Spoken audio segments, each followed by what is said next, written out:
kiss me, baby. We don't need no mistletoe. Hey guys, morning, afternoon, night, whatever time you're watching, welcome or welcome back to my channel. For today's video, I'm so excited to share this with you guys kasi once a year lang natin to ginagawa. Actually, last year hindi yata ako nakagawa ng ganito. But today's video is a Christmas-related video. So I will be sharing you Christmas outfit ideas featuring sweaters and cardigans. So stay tuned guys kasi hindi lang ito yung video na ilalabas ko na outfit related for Christmas or holiday season. Kasi meron pa akong ilalaan na for party naman, for events. Kind of outfit ideas for holidays. This video is specifically focused on sweaters and cardigans na perfect kung gusto niyo yung chill, cozy, but at the same time stylish pa rin this holiday season. So without further ado, let's start this video. Yes, I focused on sweaters and cardigans kasi alam ko hindi naman kayo lahat yung tipo ng tao na kahit may gathering, some of you really want to feel cozy and chill lang, ganon. Ayaw nyo yung masyadong extra. So I got you guys. I'll try to cover everything for those party people na mahilig pumorma for events. I got you, so stay tuned lang kayo. But for now, ramdamin muna natin yung chill vibe this December. And yes, malapit na ang Christmas, kaya alam niyo naman, favorite natin ang Christmas. Syempre, it's the giving of gifts na season. Aside from that, meron tayong rason para mag-dress up, diba? The first outfit, of course, is the one that I am wearing. Medyo matagal na rin sa akin yung mga items na to, guys. At the same time, really tried my best kasi ito yung mga good quality pieces talaga. Tumagal naman sa akin. So, the first outfit is the one that I am wearing. Super ganda na ito. As in, perfect na perfect talaga siya for like Christmas Eve look. Kung gusto niyo yung parang pa-chill lang kahit na may gathering or ma-feel nyo lang kahit pa paano, just dress up. I'm wearing a white na may parang glittery na sweater. This has been with me for the longest time, ever since I was in high school pa. Nasa akin na tong sweater na to. And it has been my favorite before. Super favorite ko siya kasi nilalagyan ko siya ng mga statement pieces na necklace na ganito. I love it. Hindi nyo siya ma-appreciate so much kasi hindi ko alam, hindi nag-reflect yung parang glittery effect niya dun sa may camera. But in person, it's so glittery. This one is from H&M and super daming magaganda talagang mga sweaters and hoodies from H&M. Gusto nyo yung good quality pieces, I highly recommend H&M sa mga sweaters this coming Christmas. Lalo na pag Christmas, nagsisale sila ng mga sweaters. And of course, I paired it with a leather skirt, which is the one that I am wearing right now. This one also was a gift from my boyfriend. And this one is from H&M. As you can see, nasa dulo yung buttons kasi nga medyo maluwag siya sa akin even though he got the smallest size already. But I love this one. Ang ganda ng quality ng leather niya. And grabe, ang tagal na neto. Ine-expect ko nga na sa tagal ng panahon, more than 3 years niya yata. Ine-expect ko man lang na magbakbak siya. But then, syempre H&M levels tayo. So, I think it's a pretty good investment na rin. Kasi nagamit ko siya ilang beses at ilang beses na rin siyang natapunan ng kung ano-ano tuwing may gatherings before. Ito yung lagi kong skirt na favorite. Alam niyo ng mga cousins ko. And ito namang sweater na to, medyo makati lang siya sa feels kasi nga may parang glittery whatsoever yung feels niya, yung look niya. But nonetheless, I would still definitely wear this. Kung wala man kayo mahanap sa H&M ng ganito talaga, you can find alternatives like just pair off with a normal na black skirt tapos white na sweater, then maghanap kayo ng mga statement necklace, then just throw off a red lipstick, then you're already set for Christmas Eve look. For our shoes is this red na boots. So, makikita niyo yung outfit natin, black and white lang. Then, naglalaro tayo ng colors when it comes to our shoes or accessories. I got this one yata from Forever 21. I got this for like sale din. 500 pesos lang nung time na yun. Super tagal na neto sa akin. It's a satin na pointed na boots. Sobrang comfy neto, in fairness. And ilang beses ko na rin siya nasuot sa different events na pinuntahan ko. I really love it. So, ayan, ang cute ng color combination. Very Christmassy yung vibe niya. For our second outfit, ito medyo mas mature. I chose to wear this black trousers. Grabe! Super love this black trousers. I also got this in the color white and also in the color brown. I'll just link it down in the description. Super tamang-tama yung size nito.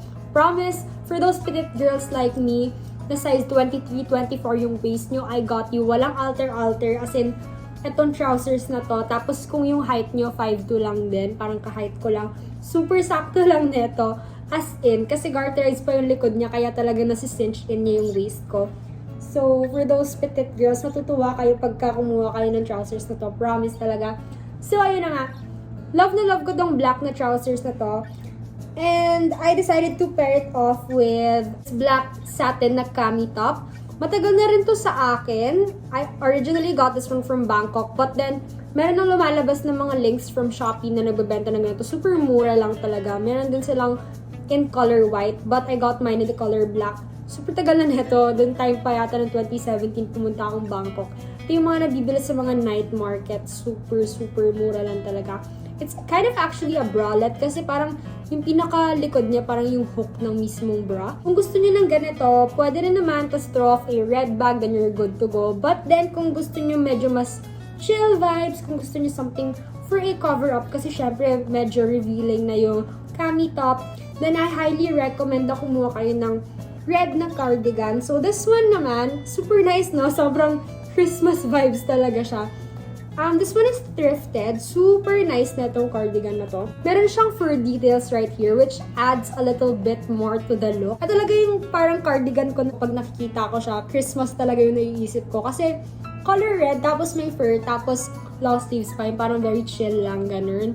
Something that I would wear if I would spend Christmas on Baguio, something like that. Ito yung mga susuotin ko talaga, if ever. It's a black on black outfit, then pair it off with a red na cardigan, tapos naka-simple na makeup lang kayo, gold accessories lang, ganun. And for our shoes, just a minimalist kind of shoes. I went for a clear na heels. This one, I got this one from Shein. I so love this. And you can literally pair it off with any outfit that you have in your wardrobe kasi hindi siya namimili. So I think it would really complement everything together. And then, for your bag, you can just pair a nude bag, whatever you want. For our third outfit, ito, medyo mas trendy and medyo mas girly talaga siya. Something that I would see myself wear, syempre. And I have here a red skirt. This one is new. Talagang binili ko siya specifically for this video talaga. Kasi I really wanted a red skirt ever since. But then I can't find a perfect red skirt. But this one, ang ganda neto, I got this one from Shopee. And this is so affordable lang din. I think they have it in a bunch of colors din. They have it in black, something like that. But I got it in the color red. And talagang Christmas red siya, diba guys? It has 2 slits, which is ayan. And good thing about this is may shorts siyang kasama. But then, medyo see-through yung shorts niya. But thankful pa rin, they considered putting me shorts para mag-shorts pa rin naman ako ng cyclings dito, but then mas secured lang kasi may extra na shorts siya, which is a good thing. So, nakuha ko siya in the size small. Yung size small parang nakalagay 24, 25. Medyo maluwag sa gilid. Kaya ang ginawa ko, in-alter ko siya dito sa may sides para lang ma-cinch in talaga yung waist ko. Kasi nga naglalaro yung waist ko minsan 23, 24, gano'n. Konti lang naman yung ginanon ko dito. Siguro mas compatible lang siya with the size 25. Yun yung masasabi ko. But then, I still recommend this skirt. It's a statement piece. Something na mapapair nyo like a white and black na top. Something neutral na top. Ganon. And then, for our top naman, speaking of neutrals, this is a cropped long sleeves from H&M. And super tagal na rin to sa akin. Grabe. Parang siyang may cotton balls na nakadikit. Ganon yung design niya. Or parang, siguro yung pinaka-inspiration na itong pinaka-long sleeves nito is like snow. Kasi yung parang nalaglag na mga snow. Ganun yung vibe niya. I really love this. It screams Christmas vibes for me. Holiday season. Then just pair off with a red lipstick. Ganun kasi talaga ako. Something na black and white na top. Tapos red lipstick. Then Christmas na yun para sa akin. For our shoes, of course, I decided naman for a black kind of shoes. And similar to the red pointed na satin boots na pinakita ko earlier. Got this originally from New Chick. But then I found a dupe or parang super similar talaga sa Shopee. I'll be linking it down in the description. So I love this one. Kita niyo yung color blocking nila, yung color combination nilang tatlo. Sobrang nice, diba? Something that you would wear talaga sa Baguio. Ganun yung vibe na nakikita ko sa kanya. Or pupunta ng Tagaytay, Baguio, something na very cold. Kasi syempre December na, diba? most of the people in December, talagang mga naka-sweater, ganon. But, it really depends on the person. Kasi ako, kahit na malamig, nag-uhubadera outfits pa rin talaga ako. Kasi, who cares, diba? Gusto mo mag-ubadera kahit nasa Baguio ka. Mag-backless ka kahit nasa Baguio ka. For our fourth outfit, ito, favorite ko to as in, ito yung sweater na lagi kong sinusuot sa school. Lagi ko siyang nadadala sa school. And this is a beige sweater. And this one is also thrifted. And guess what kung saan ko siya nakuha? I thrifted it in Baguio. Yung night market sa Baguio yon. Super tagal na rin yung last time na nakapunta ako ng Baguio.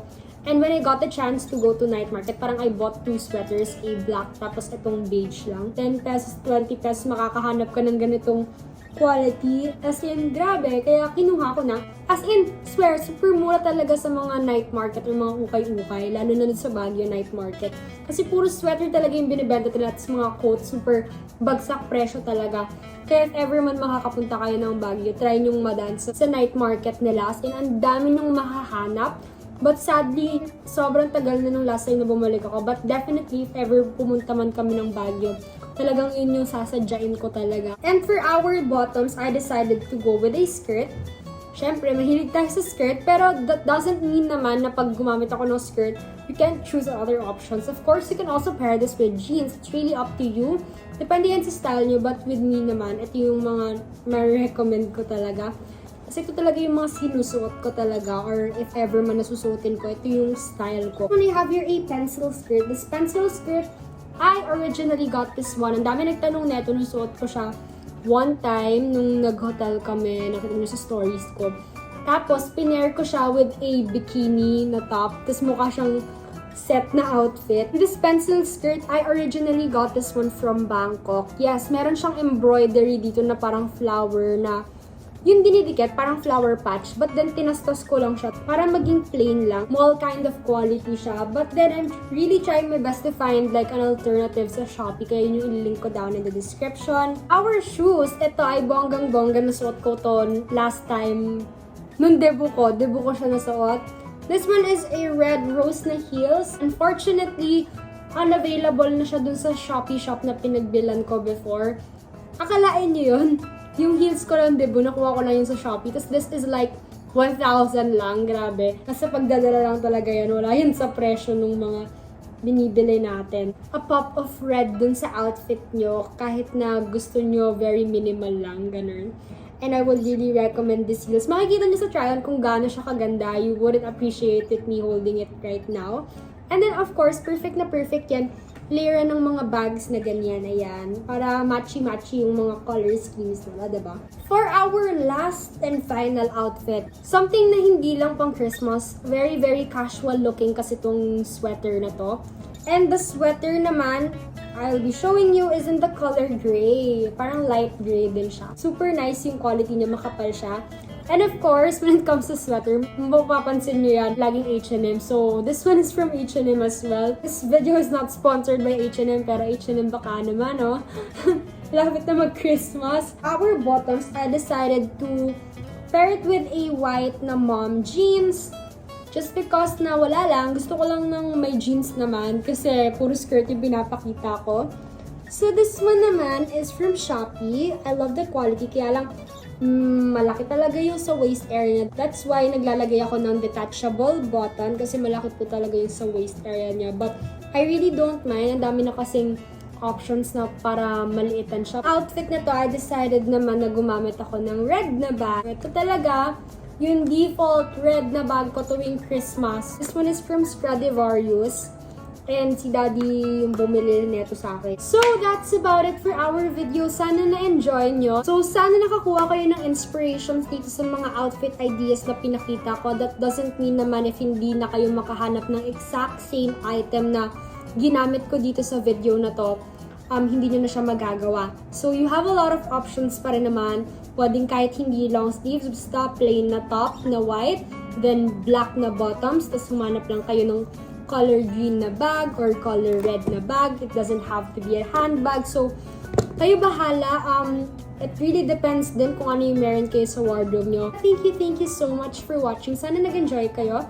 Please do not forget to like, comment, subscribe, and also hit that bell button to get you notified every time I post a new video, and I'll see you in the next one. Bye!